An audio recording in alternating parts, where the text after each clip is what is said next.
Grabando. Ok, no sé si tienen alguna duda, alguna pregunta, algún comentario. Bueno, están entrando más personas, tal vez nos damos un chance. ¿Sabe que yo nunca les pregunté? Nunca les pregunté cuál era su carrera. Este, no sé si hacemos una pequeña introducción, tal vez tardía, ¿verdad? Una semana tarde, para hacer una pequeña encuesta de cuáles son sus carreras. Eh, Tal vez pueden levantar la mano o si quieren hablan o escriben. De mate, ¿quién es una mate pura? ¿Dónde está Heidi? Dice que es de mate pura. ¿Qué más? Priscila, José Eduardo, Eugenio, Priscila, así, Priscila, Eugenio, Eduardo son de mate pura. Entonces tenemos uno, dos, tres, cuatro estudiantes de mate pura. Ok, parece que sí. Haiti es otra, cinco estudiantes de pura. De actoriado, ¿quiénes son de actoriado? Joan es de actoriado. Luis Diego. ¿Qué más? Entonces tenemos bueno, ¿cómo es?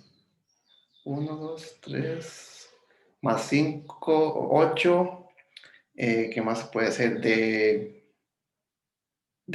más? ¿De enseñanza? ¿Quién es de enseñanza?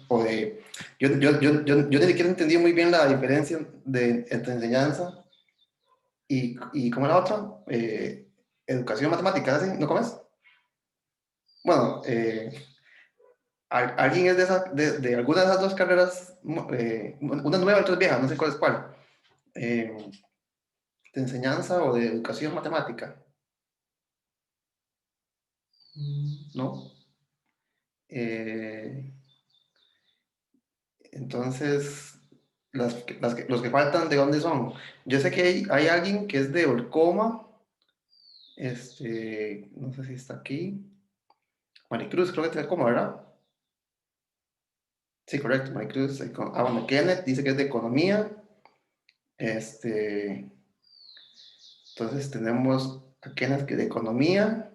Y los que no han dicho, bueno, Angie y Sofía son de economía. Daniela es de economía. Ana Laura es de economía. Hay más gente de economía que de mate. Eh, Está interesante.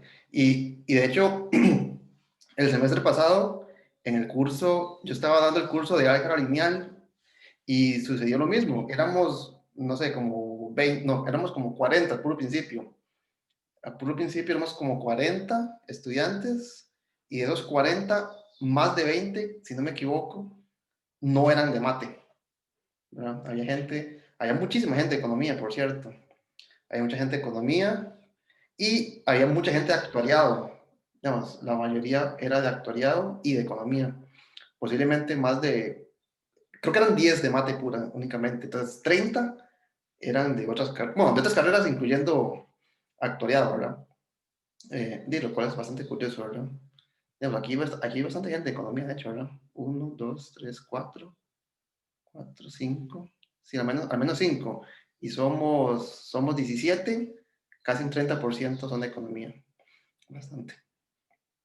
Bueno, eso era algo que se me había olvidado, se me había olvidado preguntar, ¿verdad? Bueno, alguien, ¿verdad? Yo creo que hay alguien de física, ¿no es cierto?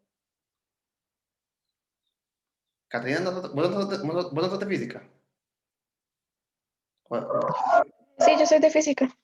Sí, entonces, sí, yo creo que más de la mitad es de otra carrera que no es matemática, lo cual es bastante curioso. Bueno, lleguemos ya entonces a la parte social. Eh, no sé, bueno, ya les pregunté si tienen preguntas. Yo hice un comentario que tal vez se me olvidó ayer cuando hicimos la pequeña corrección o los pequeños comentarios acerca de la tarea. Un error que por dicha no fue muy, o sea, no fue muy a menudo, pero sí lo observé. es a la hora de hacer las pruebas por inducción, ¿verdad? Las pruebas por inducción matemática. Recordemos que la inducción matemática, la analogía es la de los dominós. Entonces, uno lo que asume, bueno, uno lo que prueba es que se cayó un dominó y cada vez que se cae un dominó, uno demuestra que el dominó que sigue se cae, se cae, se cae. Entonces, lo que uno asume, la hipótesis inductiva, es que algún dominó se cae. Esa hipótesis tiene sentido porque ya probamos que el primero se cae. Entonces, tiene sentido si uno demuestra que cada vez que se cae uno, cae el siguiente. La hipótesis inductiva es suponer que alguno, no sé cuál, en el futuro, ¿verdad? Adelante, se va a caer. ¿Cuál es el error que observé un par de veces? Suponer, es decir que la hipótesis inductiva es suponer que la propiedad que queremos demostrar se cumple para todo n. Eso no es la hipótesis inductiva, eso es lo que queremos demostrar. Si no los queremos si asumimos que todos los dominos se caen, entonces ¿para qué estamos haciendo una prueba por inducción? Lo que uno asume, ¿verdad? La forma correcta de enunciar la hipótesis de inducción es decir, asuma que para cierto valor de n, la propiedad es verdadera. Y lo que uno demuestra es que para el siguiente, para n más 1, también es verdadera. ¿Verdad? Si usted asume que la afirmación es verdadera para todo n, entonces claramente es cierto para n y n más 1. N más 1 también es un entero. Entonces, es un pequeño error, ¿verdad? Más de fondo, más de fondo, decir que es para todo n. Ashley pregunta que si para efectos del curso considero cero en los números naturales o no. Es una buena pregunta, pero voy a dar una respuesta un poco insatisfactoria. Es que no importa, ¿verdad? Eh, yo he visto que usualmente, digamos, inicialmente, ¿verdad? Los estudiantes cuando empiezan a estudiar los números naturales, tienen como un debate. ¿El cero es natural o no? ¿Empiezo en uno o empiezo en cero? Y realmente no importa, ¿verdad? No importa. ¿Por qué digo que no importa? Bueno, en el peor de los casos es una convención. Ya yo decido, o decidimos todos en convenio, que el cero pertenezca o no pertenezca. Entonces, si empiezan uno, empiezan cero, realmente es cuestión de convención. Mira, muchos teoremas son verdaderos tanto para cero, digamos, cuando digo para todo número natural, o es claro que para cero es verdadero, o es claro que para cero no es verdadero. Es un caso. Entonces, para efectos del curso, yo lo incluyo, ¿verdad? Yo sí pienso que el número cero es un número natural, pero para cualquier efecto práctico es irrelevante si uno lo incluye o no. Y, ¿verdad? Yo sí he visto debates, ¿verdad? De estudiantes, como, es que no se puede hacer porque el cero no es un número. Bueno, ese debate es completamente fuera de lugar. Sí, para efectos, al menos míos, ¿verdad? Yo usualmente considero que el cero es un número natural, ¿verdad? Y si por alguna razón lo tengo que sacar de la bolsa, lo saco. No, no, nadie va a perder nada si sacamos el cero o lo volvemos a meter, ¿verdad? Eso no es muy importante. Pero gracias por la pregunta, sí, eh, a veces causa un poco de confusión. Este, si ustedes piensan, tal vez, no sé, como en el principio de inducción truncada, dice que a partir de cierto valor se cumple. Bueno, si ese valor fuese cero, bueno, se cumple para todos, se cumple, ¿verdad? Todo ese tipo de cosas, pues es importante tenerlas claras, pero no es muy importante a la hora de hacer argumentos, ¿verdad? Demostraciones lógicas. O sea, un argumento lógico no va a fallar o va a si incluimos el cero o no. Y si falla, se quita, ¿verdad?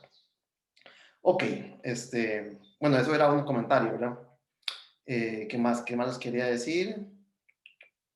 No, yo creo que ya, ¿verdad? No sé si alguien tiene alguna otra pregunta. No. Ok, antes de continuar, ¿verdad? Estábamos ayer empezando a hablar sobre operaciones entre conjuntos. Hablamos de la unión y de la intersección y de ciertas propiedades que cumplen esas dos operaciones. En particular, tienen muchas propiedades en común, ¿verdad? Con la suma y con la suma y con el producto, ¿verdad? Es conmutativa, es asociativa, es distributiva, ¿verdad? El símbolo o la operación de intersección distribuye respecto de la unión distribuye respecto del producto. Entonces, son propiedades tal vez fáciles de recordar, de memorizar, si quieren, en el sentido de que estamos acostumbrados a operaciones que ya cumplen con esa eh, regla, con esa propiedad. Hoy vamos a ver otra operación que se llama el complemento, pero antes de entrar en materia, quisiera hablar muy rápidamente de algo que, bueno, uno le llama en matemática la doble implicación. Entonces, muchos de los teoremas que vamos a probar hoy son dobles implicaciones. Entonces, tal vez rápidamente voy a, voy a hacer una pequeña digresión, ¿verdad? Me voy a desviar un poco del tema para hablar sobre la doble implicación.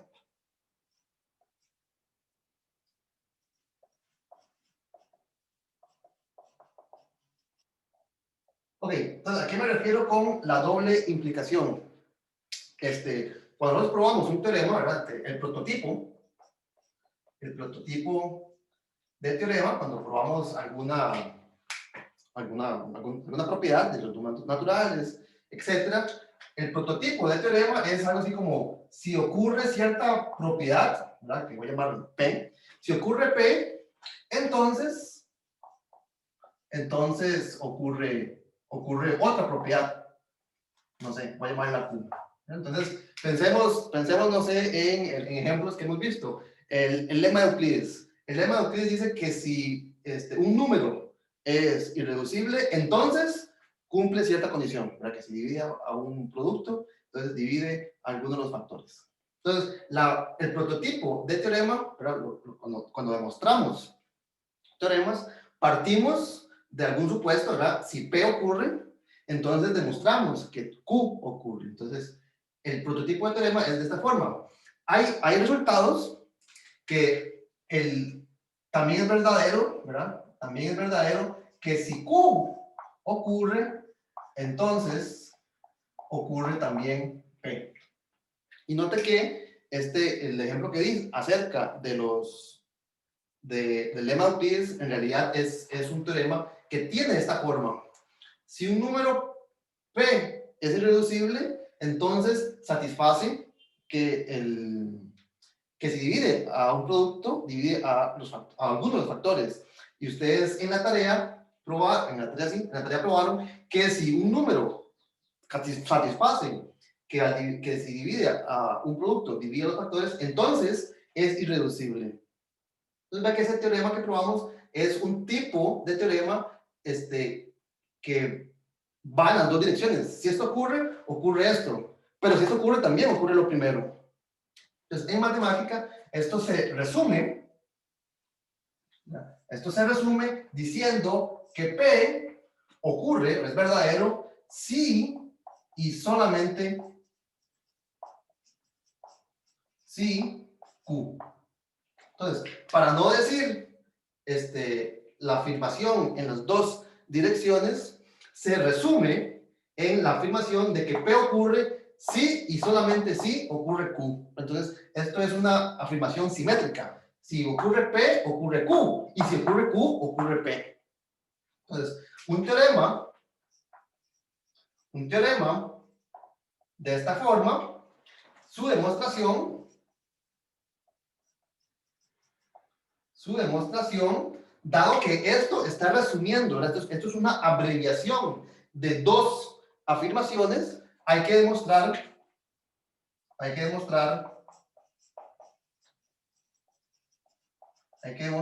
las dos implicaciones. Es decir, que P implica Q y que Q implica P. Entonces, cuando ustedes vean un teorema que dice cierta propiedad es válida, es verdadera, sí, solamente sí, esta propiedad es verdadera, su demostración, a pesar de que pareciera una afirmación, son dos.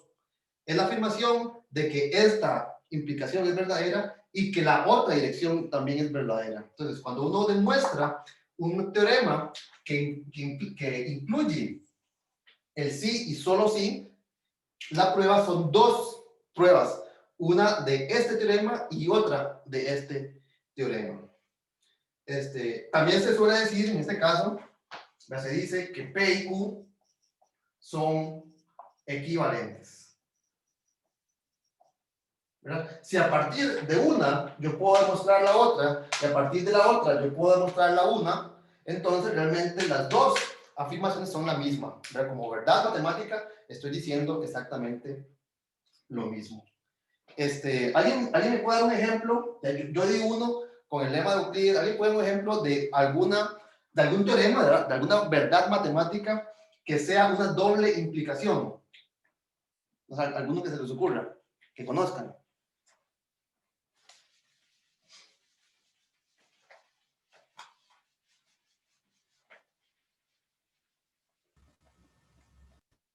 Yo estaba pensando en algo sencillo como esto.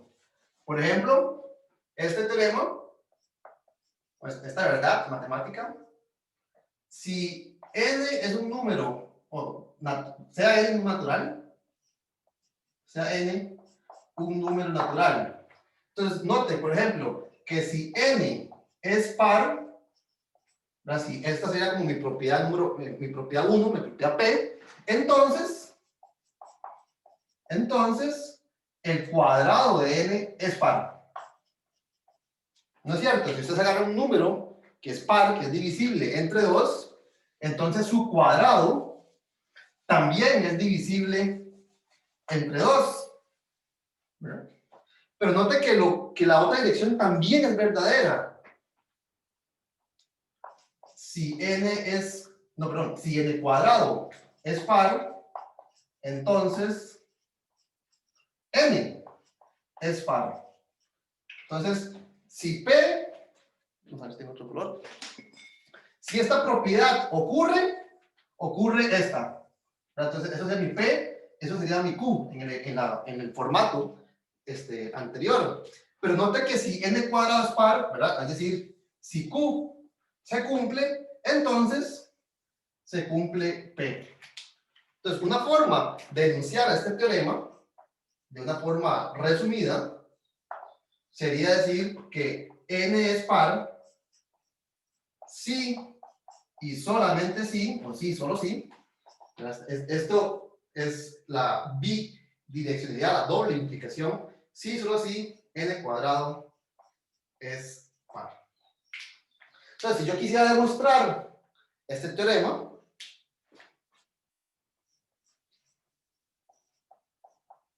esta demostración, yo debería hacer dos cosas. Primero suponer, ¿verdad? Si n es par, probar, asumir que n es par y demostrar, ¿verdad? Concluir que n cuadrado es par. ¿Verdad? Entonces tengo que hacer que P, entonces Q, y después tengo que probar la otra afirmación, que Q, entonces P.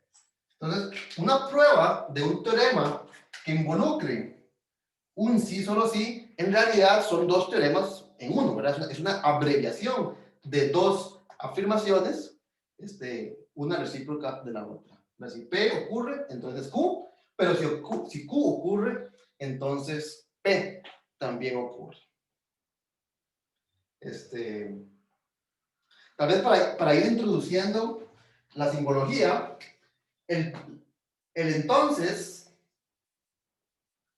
simbólicamente, se utiliza esta flecha, esta doble flecha, ¿verdad? Dos rayitas.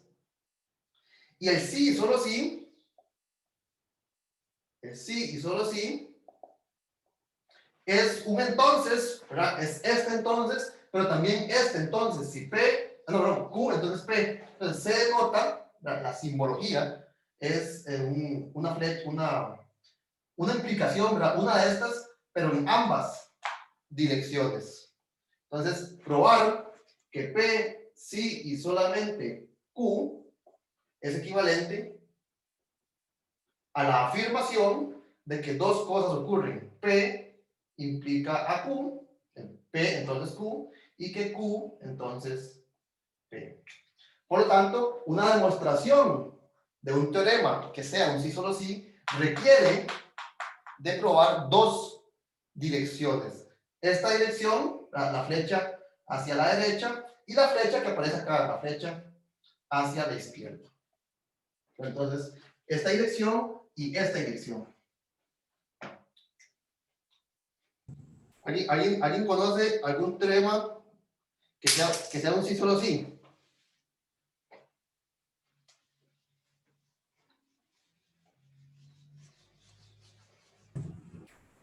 Profe, Sí. una pregunta, digamos, en caso yo también podría demostrarlo con la negativa, por ejemplo, si P implica Q, entonces no P implica no Q. Usted dice que si P implica Q, ajá, no P implica no Q. Ajá, No, eso es falso en general. Vamos a ver, de hecho, hoy vamos a ver el fundamento de lo que tal vez usted me quiere decir, es que lo que es equivalente a esto, o sea, que P implique Q, es equivalente a que no Q, ¿verdad? Si Q, vamos, que no Q implique no P. A eso se le llama la contrapositiva. Entonces, si siempre que ocurre P, ocurre Q, ¿verdad? Así es como debemos de pensar un teorema en ese formato. ¿Verdad? Siempre que pase P, yo puedo demostrar Q. Entonces, si P, entonces Q. Es lo mismo que decir que si Q no ocurre, ¿verdad? Si Q no ocurre, es porque P no ocurre. Pensémoslo así, ¿verdad? Si P ocurre, entonces inmediatamente ocurre Q. Y eso es equivalente a decir que si Q no ocurre, entonces es porque P no ocurre. Porque si P ocurriera, entonces Q ocurre. Y estamos diciendo que no ocurre. Entonces, es un juego de palabras, ¿verdad? Para un trabalenguas. Pero, veamos, veamos un ejemplo que lo que usted me dijo al principio no es correcto. No sé. N es par. Esto es mi P. Implica que N es compuesto, ¿no es cierto? Esto es cierto, esto es un teorema. Si n es par, entonces n es compuesto. Entonces este es mi P y este es mi Q. Si n es par, es, bueno, si n es par, vamos así, y n es distinto de 2, ¿verdad? Porque 2 no es compuesto. Pero todos los números pares todos los números pares, excepto el 2, son compuestos. ¿No es cierto? Porque son divisibles por 2. Entonces, todo número par es compuesto. Vea que lo que usted me dijo era que si n no es par, es decir, que si n es impar, entonces n no es compuesto, o sea, n es primo. ¿Cierto? Eso sería no P implica no Q. Pero esto es falso, ¿verdad?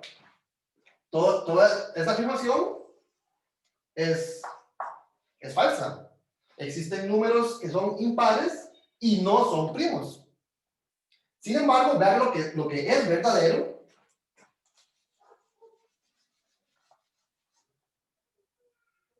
¿Cómo es? Vamos a ver. Debe ser equivalente, de acuerdo a lo que dije anteriormente, que si n no es compuesto, o sea, si n es primo, entonces n no es par. Eso quiere decir que n es impar. ¿Eso es cierto? Bueno, vea que n es impar o n es 2, ¿verdad? Entonces, si n es primo, entonces n es un número impar, o que sería negar que n es par o n es igual a 2. Y en este sitio, perdón.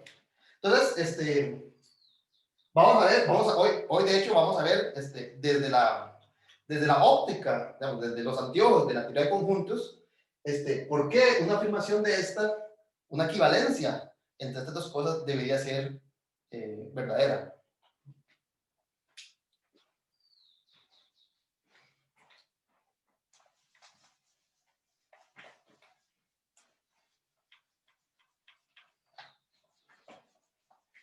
¿Están de acuerdo?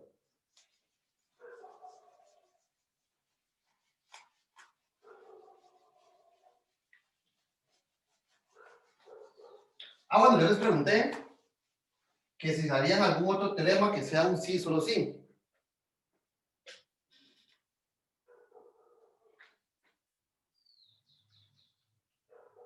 El teorema de Pitágoras es un sí, solo sí. Pregunta. ¿Qué es lo que dice el teorema de Pitágoras? Vamos a hacer así. Vamos a hacer un dibujo.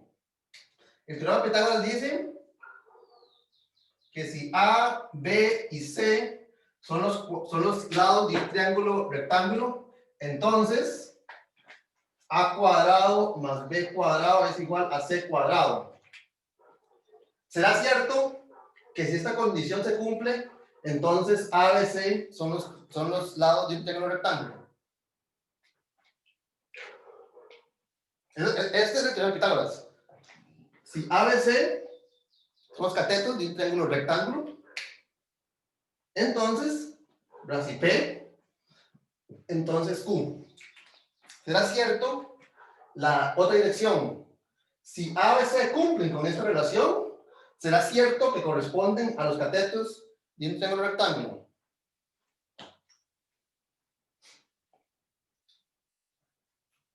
Yo creo que no necesariamente. Yo creo que, yo creo que sí. ¿Alguien Porque, dijo que no? ajá, ¿Quién dijo que no? ¿Quién dijo que sí, perdón? Maricruz. Ok, Maricruz dijo que no. Yo digo que sí, porque viene del teorema del, perdón, de la ley de cosenos, donde se usa Ok. coseno del ángulo. De hecho, sí, gracias. La respuesta correcta es que, en efecto, yo me puedo devolver. Y la razón es que uno puede demostrar, por ejemplo, que si la desigualdad se cumple en alguna dirección, ¿verdad? Si no es igual, es porque o este número es mayor o este número es mayor. Alguna de las dos tiene que ocurrir, ¿verdad? Y uno puede demostrar que, y honestamente no sé cuál, creo que esto es equivalente a decir que es agudo, ¿no ves? Esto es equivalente a decir que es obtuso. Si es obtuso, entonces ningún ángulo es 90. Y yo creo que esta debe ser lo contrario, ¿verdad? ¿Qué es lo contrario a ser obtuso? No ser obtuso. Agudo. La suma es mayor en el caso de que el triángulo es acutángulo. La suma es mayor En el caso en que el triángulo es acutángulo. Y la suma es menor cuando es obtusángulo. Acutángulo, todos los ángulos agudos. Y obtusángulo, un ángulo obtuso.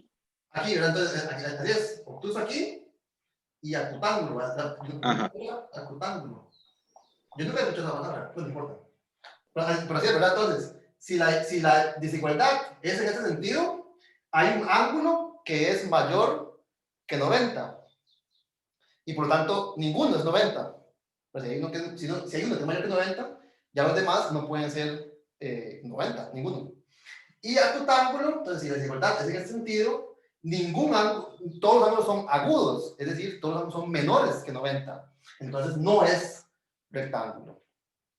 ¿Okay? Entonces, el teorema de Pitágoras en realidad es un sí, solo sí.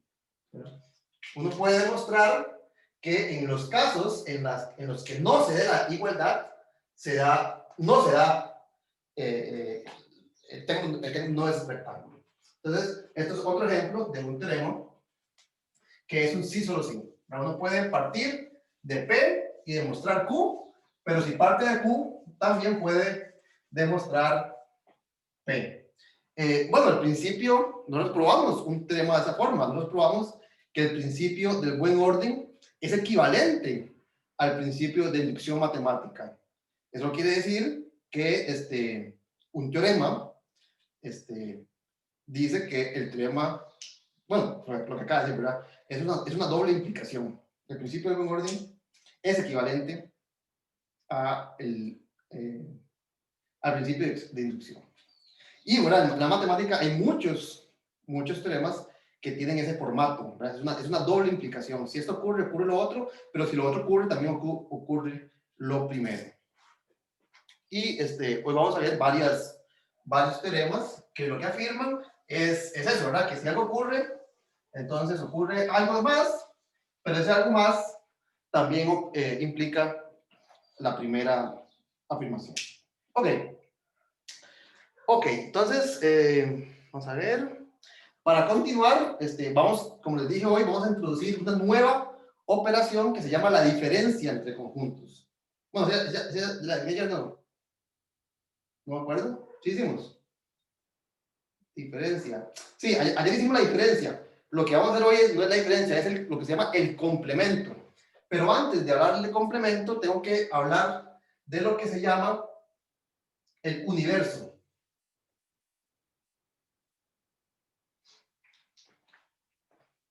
Entonces,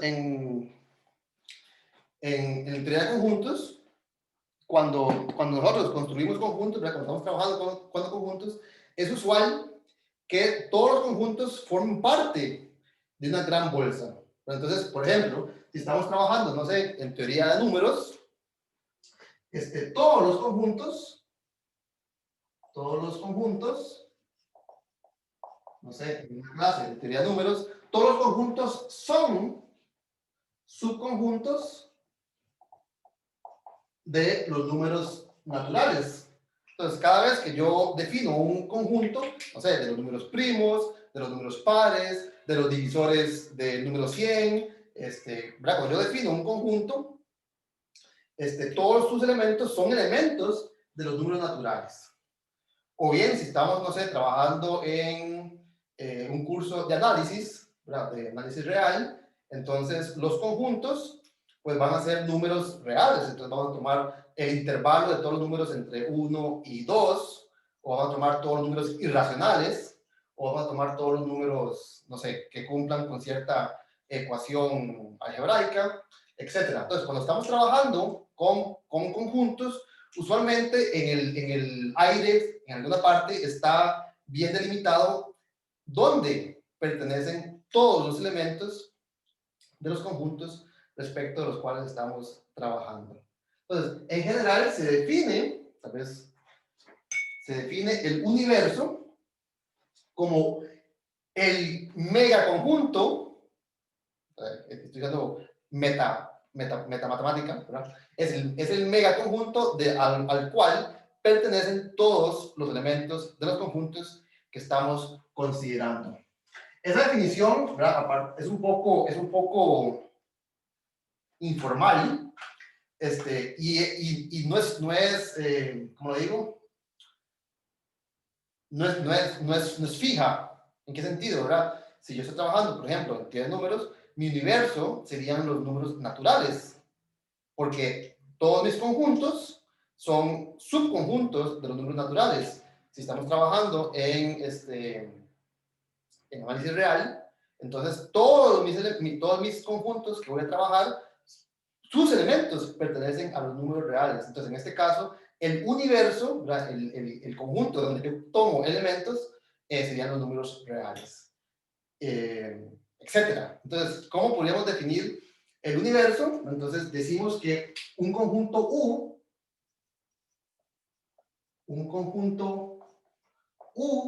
y usualmente se nota con esa U cursiva, se llama un universo. De nuevo, no existe como el universo, ¿verdad? No existe el universo, sino que para cada contexto uno define un universo. Entonces, se llama un universo si todos los conjuntos todos los conjuntos,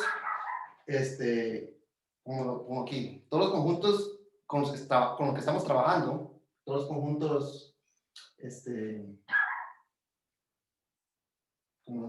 todos los conjuntos involucrados son subconjuntos de ese gran universo. De nuevo, esta es una definición un tanto informal. Tal vez, una pregunta. Vamos a ver. Tal vez a manera de ejemplo, en el quiz de ayer, yo les puse a ustedes una U de esta forma, ¿verdad? Que era el conjunto de todos los números hasta el número 10, si no me equivoco. Y todos los conjuntos A, B y C involucrados, no recuerdo cuáles eran, creo que A era el conjunto de los números impares, si no me equivoco, 5, 7, 9, B era el conjunto de los números pares, 2, 4, 6, 8, 10, C, no me acuerdo, era 2, 5. Era 2, 5 y 8. Ajá. Sí, ¿verdad? Entonces, en este ejemplo, los únicos conjuntos que a mí me interesan, los únicos conjuntos con los cuales yo estoy trabajando son A, B y C. Y bueno, todos los elementos de A, B, C son elementos de este U, ¿verdad? Todos, este A es un subconjunto de U, esto es un subconjunto de U y esto es un subconjunto de U. Entonces, para este ejemplo, no para otro, para este ejemplo, a este conjunto se le llama el universo de este ejemplo, ¿verdad? Todos los elementos que yo estoy utilizando pertenecen a este único conjunto. Entonces, para cada situación en particular, uno ya sea fija el universo o es claro por contexto, ¿verdad? Si estamos trabajando con los números naturales, ¿verdad? Probando teoremas sobre divisibilidad, ¿verdad? No sé, teorema fundamental de la aritmética, etcétera. Cada vez que yo tomo un elemento, ese elemento es un número natural. Entonces, el universo, en ese contexto, serían los números naturales. El universo puede cambiar, ¿verdad? Si yo ahora, por ejemplo, quisiera hablar sobre números enteros, ¿verdad? Entonces añado los negativos. Entonces ya en ese caso, mi universo, ¿verdad? El conjunto de donde yo tomo elementos, también va a incluir los números negativos. De nuevo, si ya ahora me paso a otra área de la matemática y estamos estudiando, no sé, funciones, derivadas, etcétera, entonces ya mi universo crece y ahora lo que yo diga, cada vez que tome un elemento, pues ese elemento va a ser una variable real o va a ser un número complejo, va a ser un espacio topológico, etcétera, etcétera, etcétera. El universo es un concepto relativo a cada situación en específico.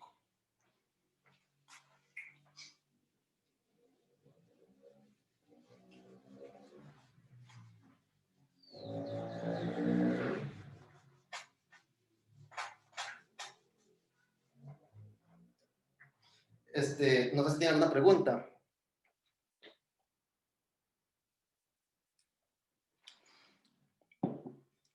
Entonces, uno usualmente, cuando está trabajando en teoría de conjuntos, uno simplemente dice, sea un universo.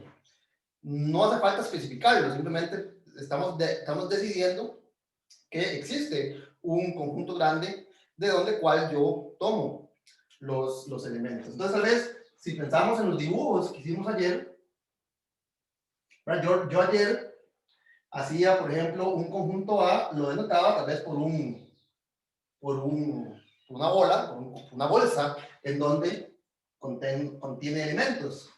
Ahora lo que estoy diciendo es que todas las bolsas, ¿verdad? Porque hay una bolsa, por aquí está otra, aquí hay una que interseca las dos, todas las bolsas, todos los conjuntos viven dentro de una gran bolsa a la cual llamamos el universo. Entonces, cada vez que yo diga, por ejemplo, sea X un elemento de un conjunto, realmente estoy diciendo que es un elemento de este gran universo. Y de nuevo, este universo no es fijo, ¿verdad? Yo, dependiendo del tipo de cosas que estoy estudiando, ¿verdad? Del área de la matemática que estoy trabajando, este universo puede cambiar. Pero para cada situación específica, uno fija un universo.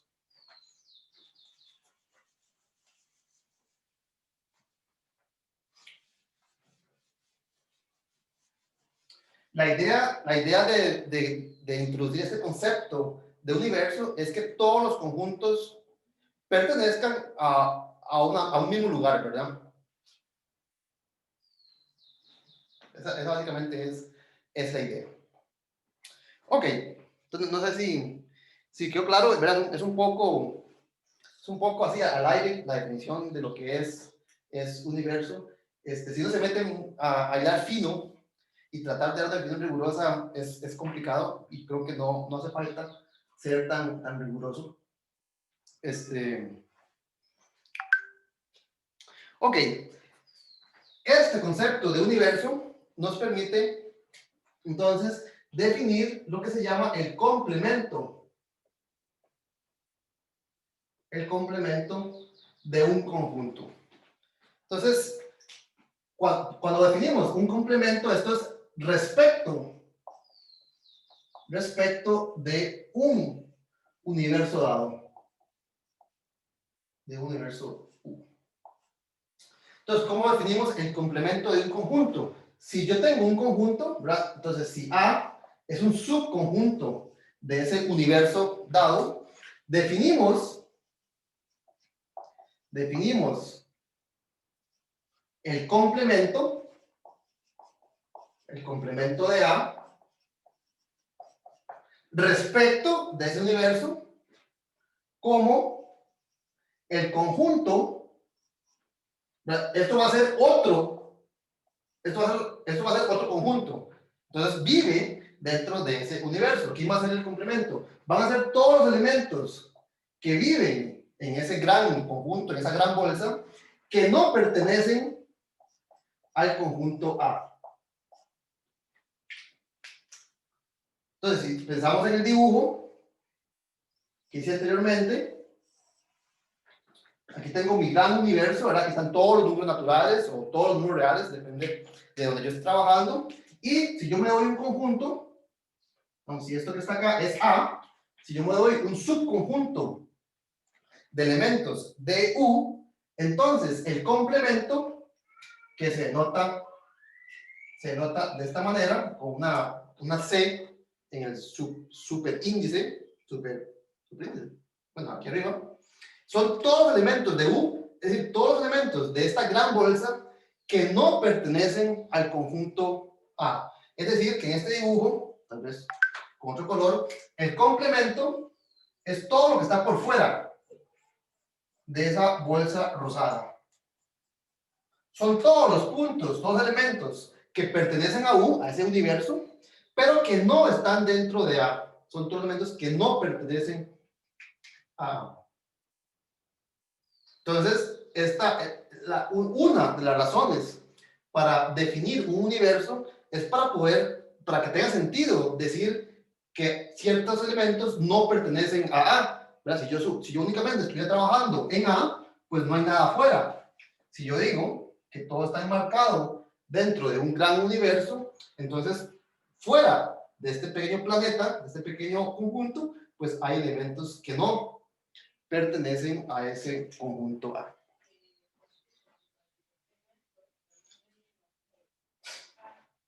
Entonces, a veces hagamos algunos pequeños ejemplos. Si mi U es el conjunto de los números naturales, y no sé, ¿qué pongo? Pongo P, el conjunto de todos los números naturales, es decir, el conjunto de todos los números, de todos los elementos del universo, que X es par. Entonces, este es el conjunto que yo escribiría tal vez de otra forma como 0, 2, 4, etc. Entonces, cuando yo fijo mi universo, yo sé a dónde es que viven mis elementos.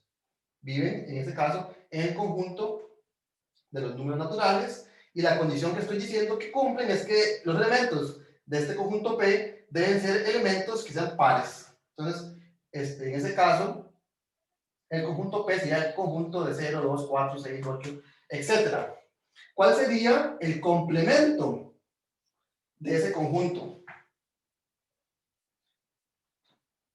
Serían todos los números que están en N, pero que no están en P. ¿Cuáles son los números naturales que están en N que no están en P? Los impares. Serían los impares, ¿verdad? Serían todos los números naturales, tal vez que X no es par, esa es la condición que define a P. Entonces, si no es par, es impar.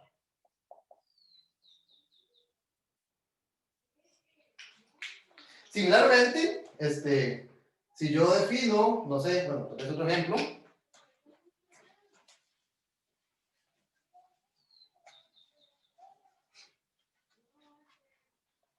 ¿Qué puede ser? Si yo defino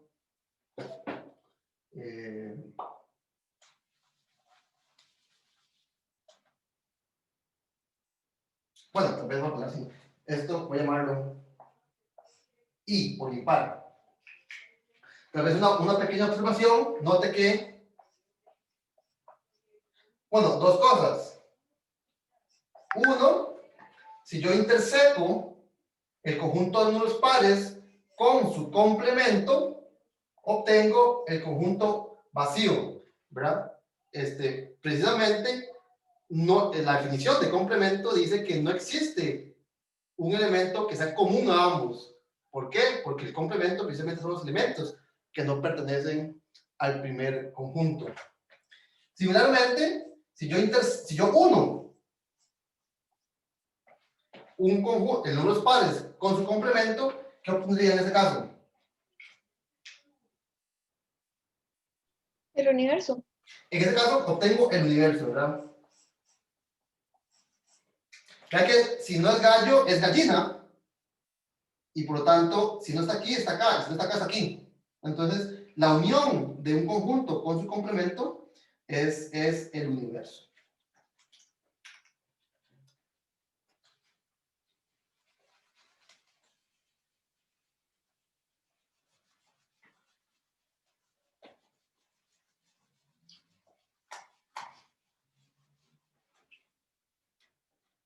Entonces quisiera probar algunas verdades, algunas propiedades que cumple esta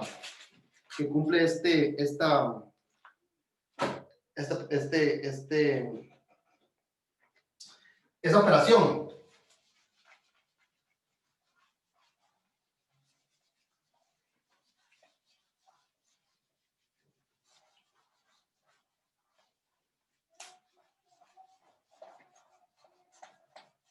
Vamos a ver, propiedades del complemento.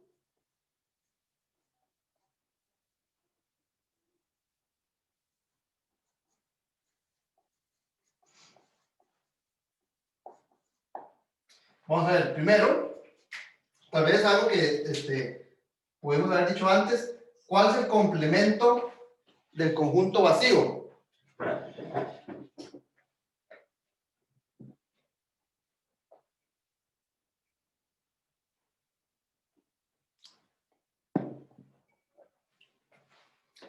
¿Cuál sería el complemento del conjunto vacío? Son, por definición, son todos elementos que no pertenecen al conjunto vacío. Pero eso lo cumple cualquier elemento, ¿no es cierto? Entonces, ¿cuál debería ser el complemento del conjunto vacío? Los reales. Bueno, eso va a depender de nuevo de dónde estamos trabajando. En general, va a ser el universo. No necesariamente estamos trabajando sobre los números reales. Podemos estar trabajando ya sea sobre los números naturales, tal vez estamos trabajando únicamente sobre el conjunto 1, 2, 3, 4, 5, 6 hasta 10. Eso va a depender de quién sea mi universo. Entonces, de nuevo, el complemento es una definición que es respecto de un universo. Entonces, cuando uno toma un complemento, lo está haciendo respecto del conjunto donde uno supone que está trabajando. Entonces, en general, el complemento del conjunto vacío va a ser el universo en donde usted está trabajando. Tal vez más claro, ¿verdad? Tal vez más claro que esto, ¿cuál debería ser el complemento del universo? Tal vez he hecho preguntar esto primero. ¿Cuál sería el complemento del universo?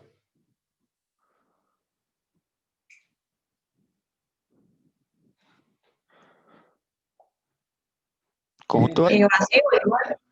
El conjunto vacío, correcto. De nuevo, ¿por qué? Por definición, el universo es el conjunto que contiene a todos los elementos. Por lo tanto, si considero el complemento, serían todos los elementos que no pertenecen a ese universo y por definición no existen, ¿verdad? Porque por definición el universo abarca todos los elementos. Ok, ¿qué más? Vamos a ver.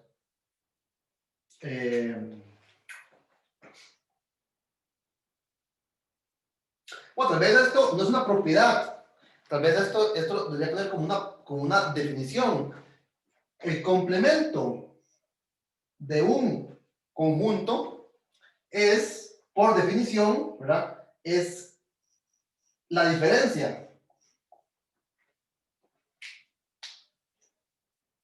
Son todos los elementos que no pertenecen a...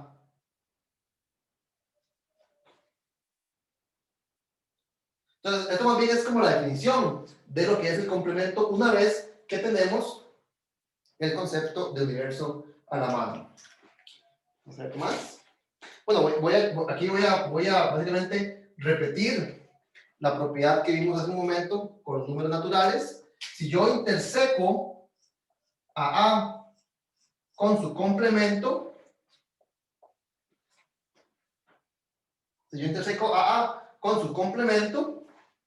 esto es el conjunto vacío.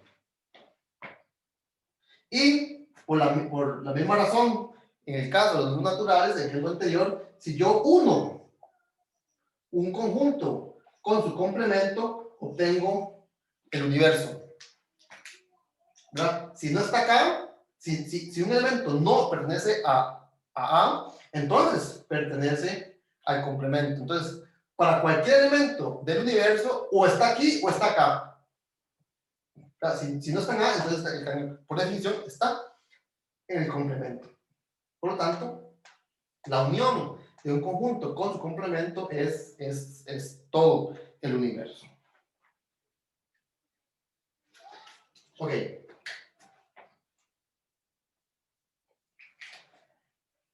El siguiente es una propiedad muy útil.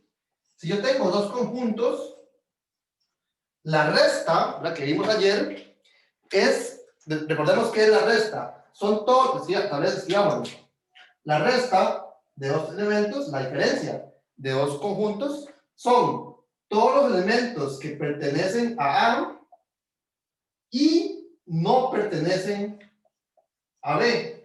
¿No es cierto? Esta es la definición de la diferencia que vimos ayer. Ahora, no pertenecer a B, por definición, por la definición que acabamos de dar, es pertenecer al complemento. Es decir, que esto es todos los elementos que pertenecen a A y que pertenecen al complemento. ¿Verdad? Por definición, la diferencia entre A y B es este conjunto, pero ahora, utilizando la definición de complemento, decir que un elemento no pertenece a B es lo mismo decir que pertenece al complemento. ¿Y cómo puedo decir yo el conjunto de los elementos que pertenecen a A y pertenecen a este otro conjunto? Esto, por definición, es la intersección de A con el complemento de B. Entonces, esto es una Propiedad muy útil que dice que la diferencia se puede expresar como una intersección. La diferencia de A con B se puede expresar como la intersección de A con el complemento de B. Tal vez vale la pena hacer un pequeño dibujo. Así yo tengo A y este es B. ¿Cómo se llama? La resta de A con B, así este es B, son todos elementos que están en A, pero que no están en B. Entonces hay que quitarle lo que está en B. Entonces sería esto.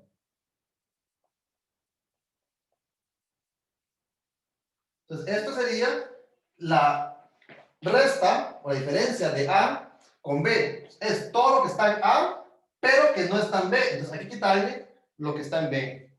Note que esto que está pintado en azul es exactamente agarrar todo A e intersecarlo con el complemento de B. Es decir, si ahora yo pinto de negro todo lo que está fuera de B, entonces lo que queda negro y azul sería esta parte. Entonces vea que la diferencia de dos conjuntos se puede expresar como la intersección de otros dos conjuntos. Ahora usando el complemento del segundo. Entonces, esta propiedad es muy, muy útil a la hora de trabajar con conjuntos, en especial cuando trabajamos con diferencias. Es en general más sencillo trabajar con intersecciones que con diferencias.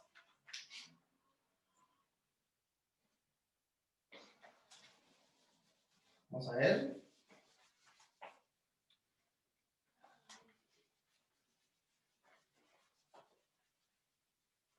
¿Qué más quiero probar?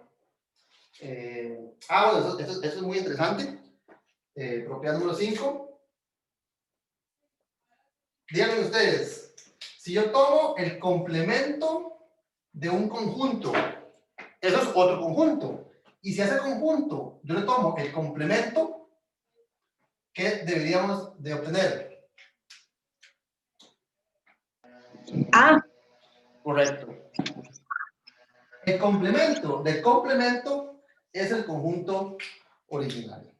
Entonces, esto es algo así como,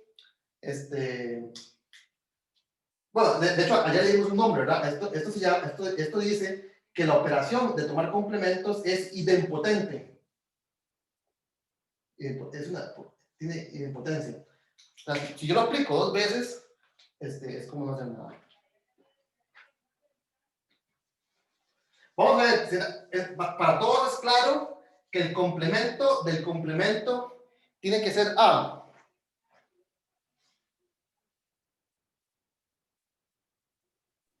Sí. Tal vez hagamos una pequeña.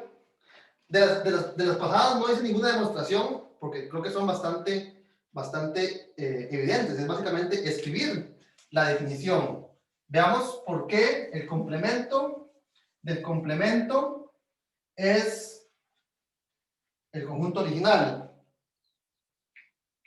Entonces, tal vez hagamos una pequeña demostración de esta afirmación.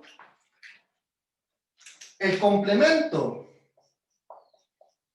es, por definición, todo lo que está en el universo que no pertenece al conjunto. Esto es decir, que utilizando la resta, esto es todo lo que está en el universo que no pertenece al complemento. ¿Cierto?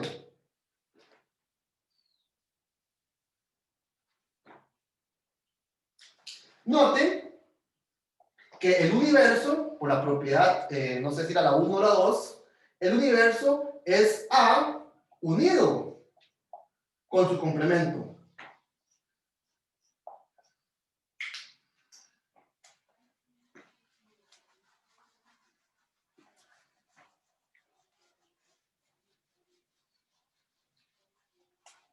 El universo es A unido con su complemento. Eso fue la propiedad, no sé si la propiedad número 2 o la propiedad número 3. Si yo a una unión le quito uno de sus factores, ¿verdad? A uno de sus uniendos, ¿qué obtengo?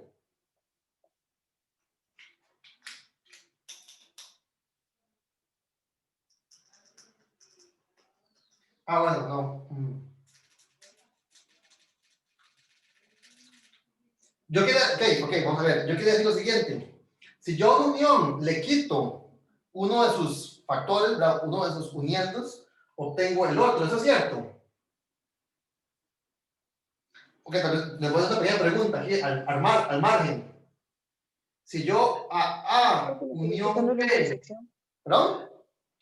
No es cierto porque le estaría quitando la intersección. Ah, ok, correcto, ¿verdad? La pregunta que les quería hacer era esa, ¿verdad? Si yo a una unión le quito uno de sus uniendos, esto en general es distinto de A. ¿Verdad? Si fuese una suma, así, A más B menos B, debería ser A, si pienso en la unión como una suma. Pero en general eso es falso. ¿Por qué? ¿Qué pasa si B comparte elementos con A?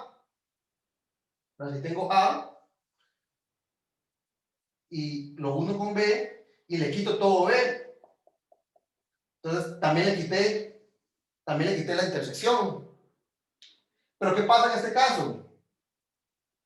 A y el complemento son disjuntos, no comparten elementos. Entonces, en realidad, el dibujo podría pensarlo así.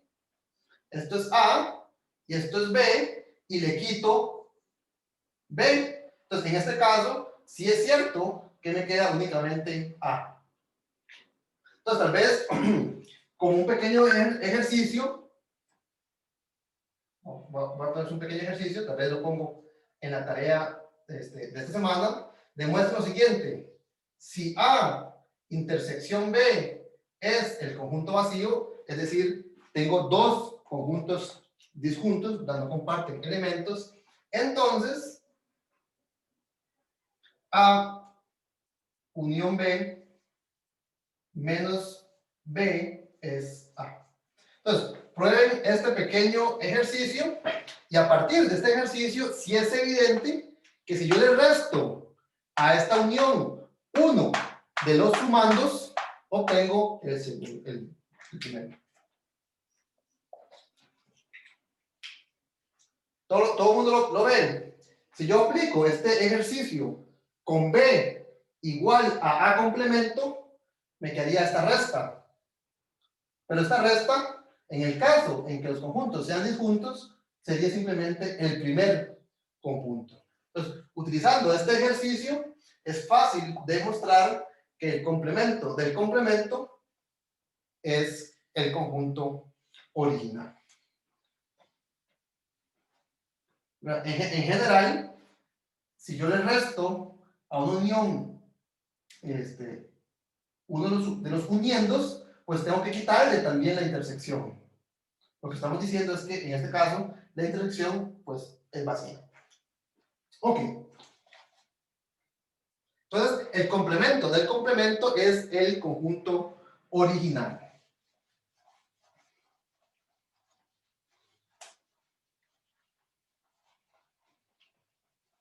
Ok.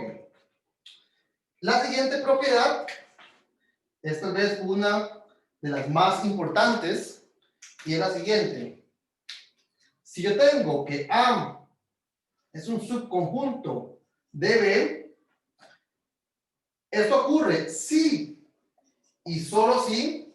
Entonces, de nuevo, aquí estoy diciendo que esta condición implica la que voy a escribir y que lo que voy a escribir también implica la primera. Entonces, A es un subconjunto de B si, solamente si, el complemento de B es un subconjunto del complemento de A.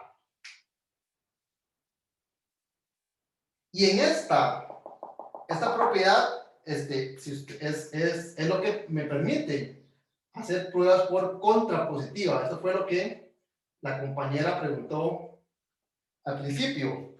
Si P implica Q, es lo mismo que no Q implica no P, ¿verdad? Y la razón de ese argumento lógico está basado en esta propiedad acerca de el complemento de conjuntos. Entonces, un conjunto está contenido dentro de otro si, solamente si, el complemento del grande está contenido en el complemento del pequeño. Entonces, si hacen un dibujo, ¿verdad? Entonces, este es el conjunto A, está contenido dentro de otro conjunto B. Entonces, A y este es B. Entonces, los complementos, el complemento del pequeño ahora es lo más grande, el complemento del grande es lo más pequeño. Entonces, bueno, no sé si este es el mejor dibujo posible. El complemento de A es todo esto, ¿verdad? Todo lo que está fuera. Todo lo que está fuera de A. Y todo lo que está fuera de A contiene a todo lo que está fuera de B. Lo dije al revés, ¿verdad? Todo lo que está fuera de A es más grande, sí, contiene, pero es más grande. Todo lo que está fuera de A contiene a todo lo que está fuera de B.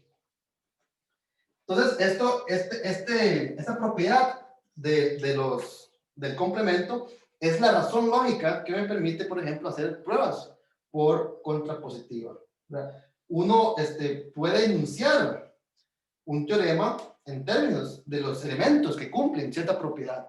Entonces, si los elementos cumplen esta propiedad, entonces cumplen esta otra. Yo puedo establecer un conjunto como elementos que cumplen cierto resultado. Entonces, si los elementos cumplen esta propiedad, también cumplen esta. Y esto es equivalente a decir que los que no cumplen esta, tampoco cumplen la otra, porque si no, cumplirían esta. Entonces, vamos a demostrar esta propiedad.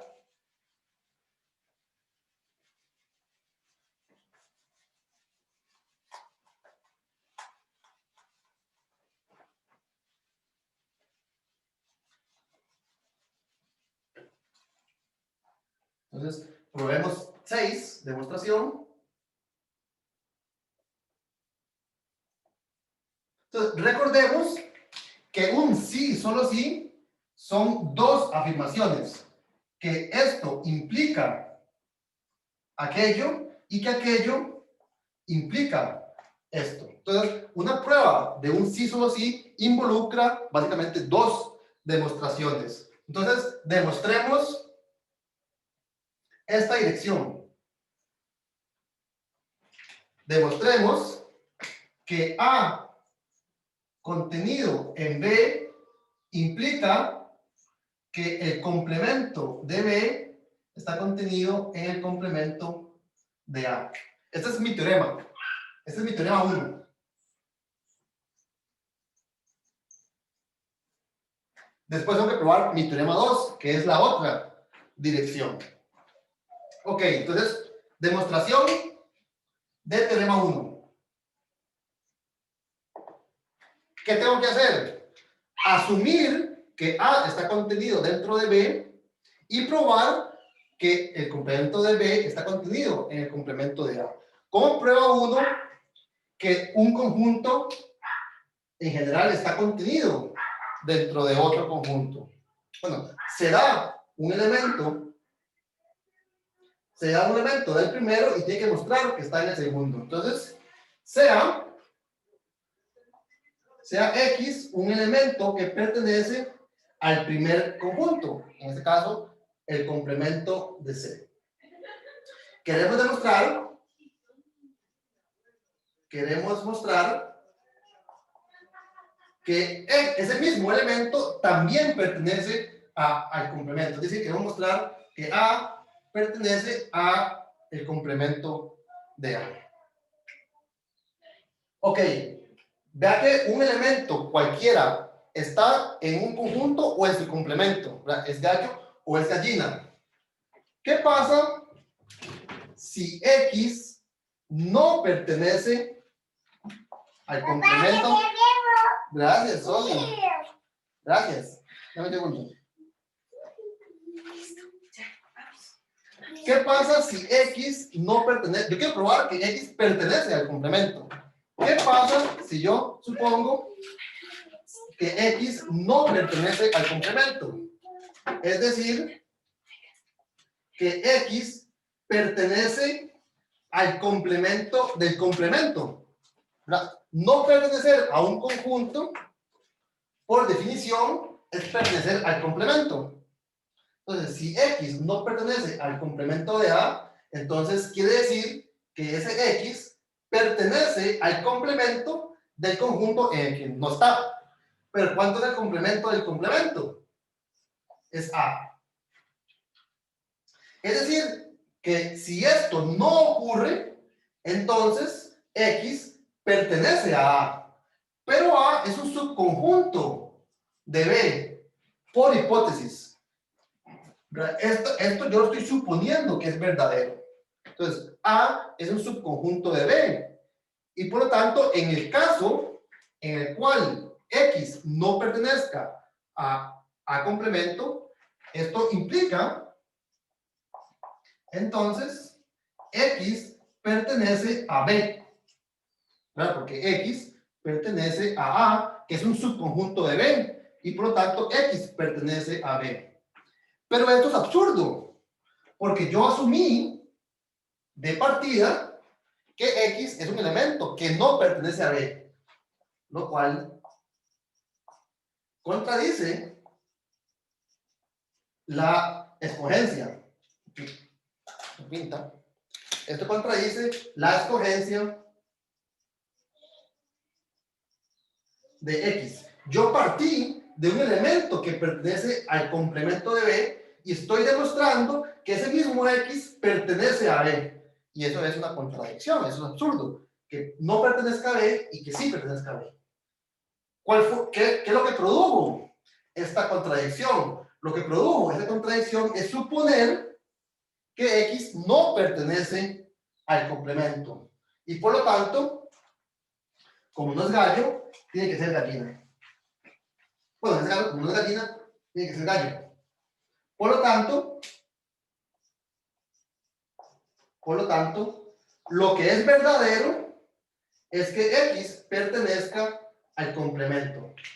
Entonces, yo me di un elemento en este conjunto, me di un elemento X que pertenece a B complemento y demostré que ese mismo elemento pertenece al complemento de A. Es decir, todo elemento de el primero pertenece al segundo.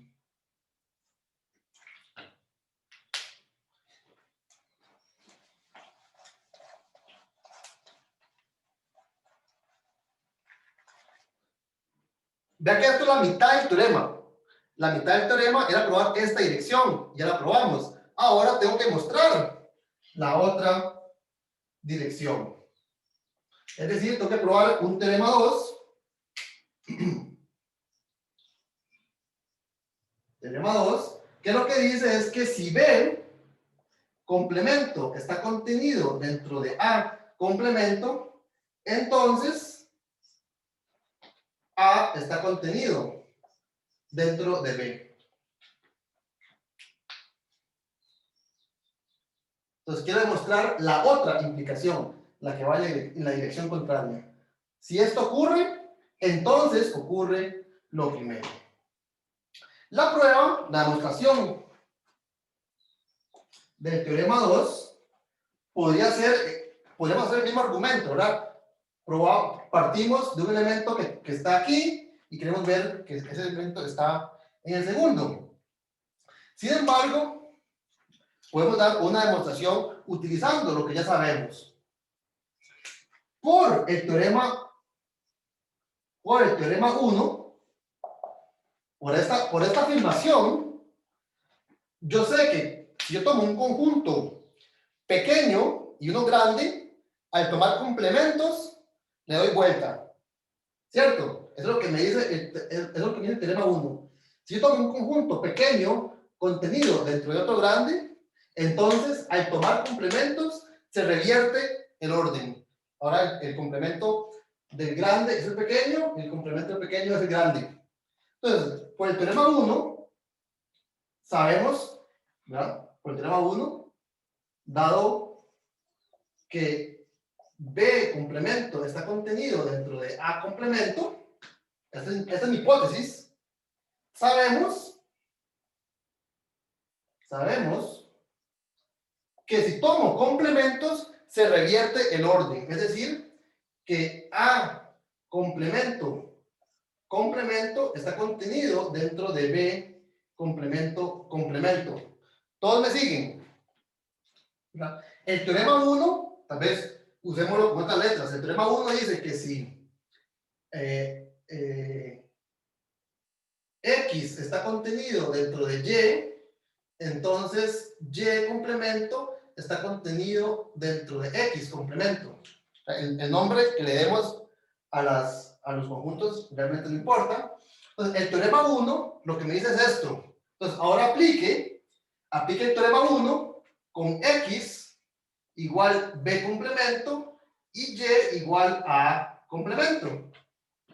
Este sería mi X y este sería mi Y. Y lo que dice es que Y complemento está contenido dentro de X complemento. Bueno, pero ¿cuánto es el complemento de un complemento? Es el mismo. Entonces me quedaría, es decir, que A complemento, es decir, A es un subconjunto de B complemento, que es B. Entonces, yo podría demostrar el teorema 2, es decir, la dirección hacia la izquierda, de derecha a izquierda, la podría demostrar exactamente como lo mostré en el caso anterior. Me doy un elemento en el primer conjunto y demuestro que está en el segundo. Sin embargo, ya tengo más herramientas. Ya tengo, por ejemplo, la herramienta que me da el teorema 1. El teorema 1 lo puedo aplicar a esta situación en particular y demuestro exactamente lo que yo quería demostrar. Si el complemento de B está contenido dentro del complemento de A, entonces A está contenido dentro de B. Utilizando también la idempotencia de la operación de complemento. No sé si tienen alguna pregunta. Como ejercicio, intenten demostrar esta dirección utilizando el procedimiento anterior.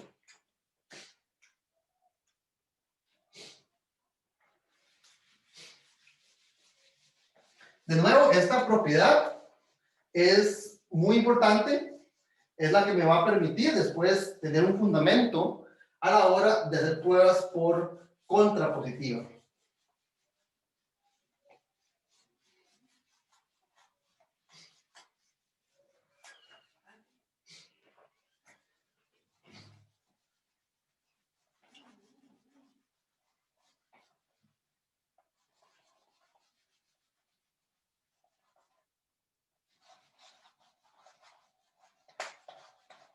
¿No tienen una pregunta?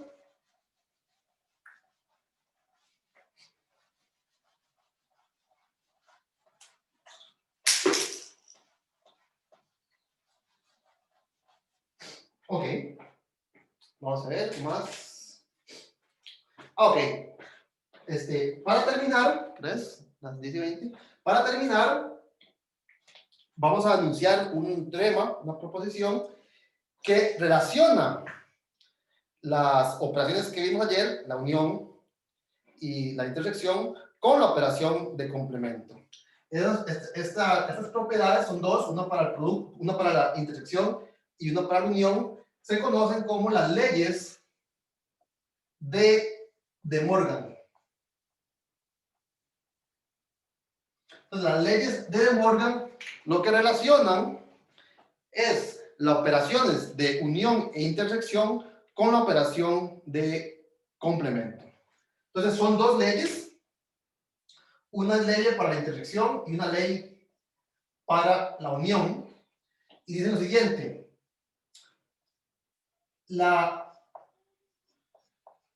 El complemento de una intersección es la unión de los complementos.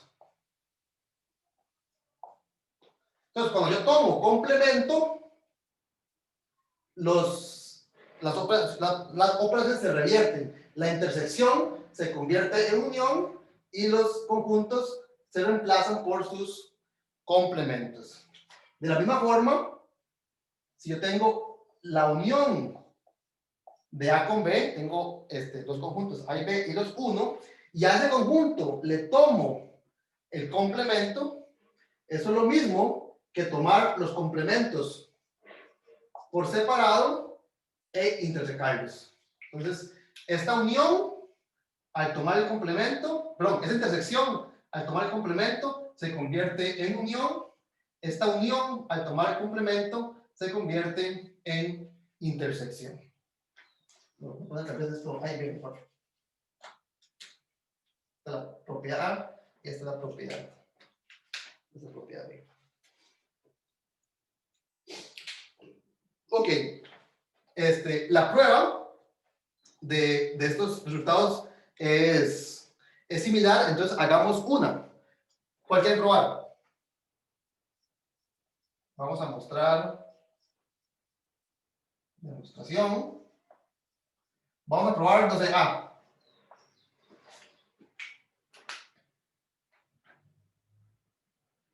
ok, recuerden que para mostrar igualdad de conjuntos, ¿verdad? Yo quiero probar en general, para probar X igual a Y, es equivalente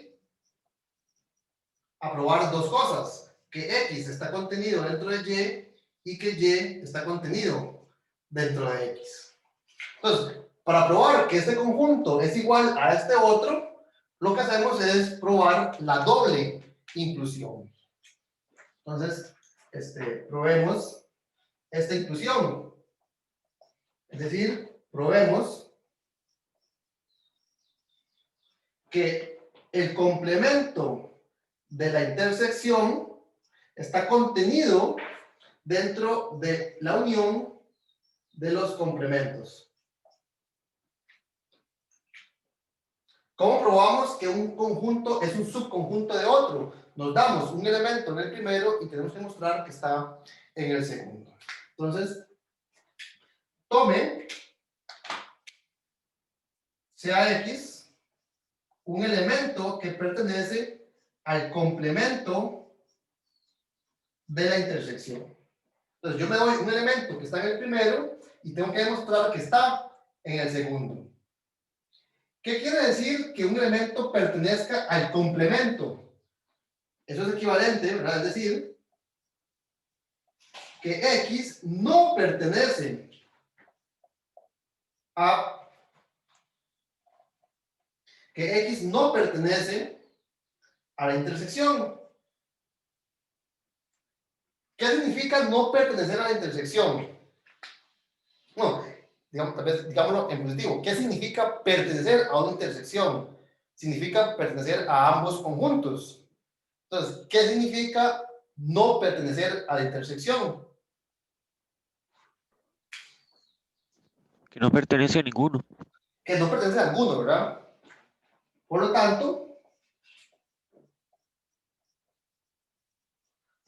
X no pertenece a A o X no pertenece a B. Si perteneciera a ambos, entonces sí pertenece a la intersección. Lo dije, ¿verdad? X no pertenece a A o X no pertenece a B, correcto. Si X no pertenece a A, esto es equivalente, esto es lo mismo, es equivalente a afirmar que X pertenece al complemento de A. ¿Verdad? No pertenecer a A es exactamente lo mismo que pertenecer al complemento. Si no está aquí, está acá. Y la otra condición, la otra posibilidad sería equivalente a decir que X pertenece al complemento de B. Pero entonces, ¿qué es lo que estamos viendo? Si X pertenece a este complemento, ¿está aquí o está acá? Bueno, el o, pertenecer a un conjunto o pertenecer a otro, es una unión.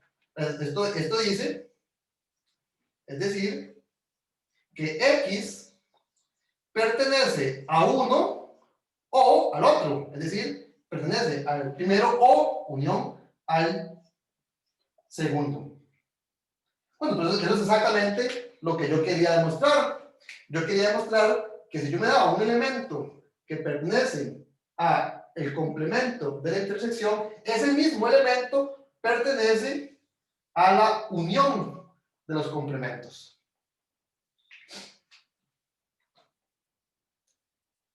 Entonces, si me doy un elemento que está acá, ese mismo elemento pertenece al segundo conjunto. Y realmente, ya que yo me puedo devolver, ¿no es cierto? Si yo tomo un elemento que está en esta unión, eso quiere decir que está en este conjunto o está en este.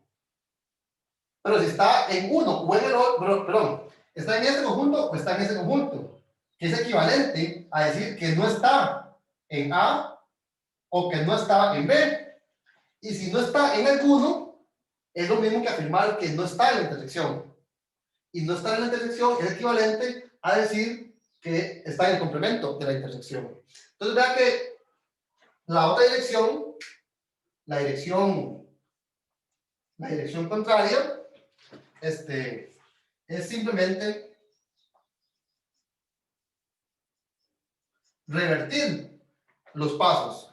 Empiece acá y termine acá. Vea que en todo lado utilicé equivalencias, ¿verdad? Decir que este elemento X pertenece a este conjunto es equivalente a decir que no pertenece a este otro.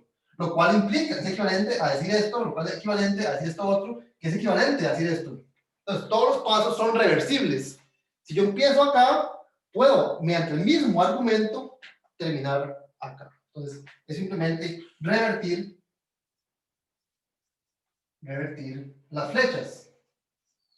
¿Qué quiere decir con revertir las flechas? Vamos a decir entre comillas. Todas las flechas van para la derecha, ahora todas las flechas vienen hacia la izquierda. Entonces, el mismo argumento que me permite demostrar esta inclusión, me permite demostrar esta otra inclusión, ¿verdad? En todos los pasos, lo que estoy afirmando es cierto en ambas direcciones. X no pertenece a, es lo mismo, ¿verdad? Esto básicamente es un signo de igual a decir que X no pertenece al complemento, y para cada una de las afirmaciones me puedo devolver. Entonces, la otra inclusión es básicamente repetir la dirección anterior. Y el caso B, la ley de Morgan para la unión, su demostración es similar. Inclusive pueden usar la idempotencia, ¿verdad? Tal vez hagámoslo. Para demostrar B, voy aquí un cuadrito. Para demostrar B, use A y el doble complemento y la idempotencia del complemento.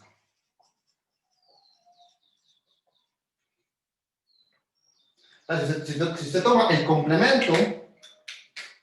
complemento, a ambos lados, pues ciertamente, si son iguales, tomar el complemento debe ser igual, y ahora aplique la idempotencia. Esto se cancela, por decirlo así, y aquí le queda ahí entonces la ley de Morgan para la intersección. Ya tengo la intersección, el complemento de una intersección. Entonces, aplicando A y la idempotencia, demuestre B. Ahora como un ejercicio. O, si gusta, hágalo a pie, ¿verdad? Pruebe que todos los elementos de la izquierda están en la derecha y que todos los elementos de la derecha también están en la izquierda. Ok, vamos a parar acá. No sé si tienen una pregunta.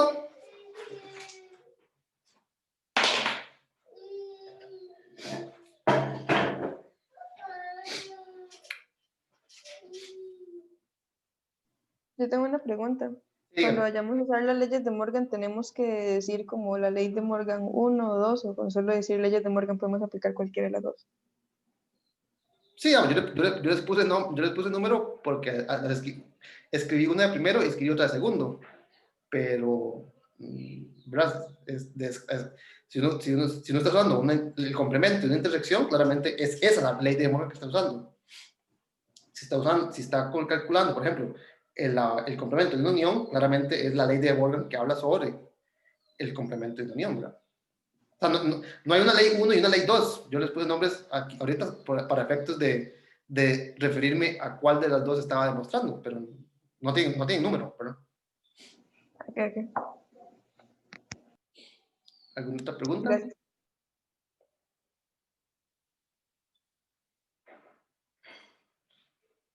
Estamos.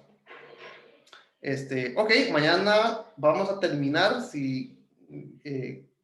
creo que vamos a terminar mañana el capítulo de conjuntos y haríamos una pequeña práctica sobre lo que se llama álgebra o cálculo de conjuntos, ¿verdad? Ya tenemos operaciones de unión, intersección y resta, entonces podemos hacer cálculos, ¿verdad? ¿Qué pasa si yo uno la resta de intersección, ¿verdad? Ese tipo de cosas. Mezclando operaciones de esas tres operaciones que definimos, podemos hacer cálculos con conjuntos. Entonces, vamos a hacer una pequeña práctica de lo que se llama álgebra de conjuntos, ¿verdad? Cálculos con uniones, intersecciones y diferencias y complementos, ¿verdad? Y yo creo que con eso terminaríamos el capítulo de conjuntos. Bueno, tal vez el lunes vemos lo que se llama el producto cartesiano de conjuntos, pero eso lo vamos a ver más adelante cuando hablemos sobre funciones. Entonces, cuando hablemos sobre funciones, vemos el producto cartesiano. Mañana lo que vamos a hacer es entonces rápidamente hablar de lo que se llama una generalización de la unión y de la intersección. Nosotros definimos la unión y la intersección entre dos conjuntos. Vimos que se puede hacer para 3, para 4, ¿verdad? Es asociativa la operación de tomar uniones. Pero ¿qué pasa si tomamos uniones de muchos conjuntos, ¿verdad? Eso es lo que vamos a ver mañana, ¿verdad? Cómo podemos tomar uniones arbitrarias en general, intersecciones también. Y terminaríamos el capítulo con una pequeña práctica sobre cálculo de cálculo de conjuntos. No sé si tienen una pregunta.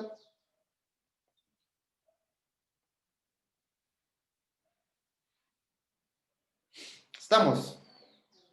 Ok, entonces nos vemos mañana. Tengan buen día. Gracias, profe. Ujú. Chao, gracias, profe. Ujú.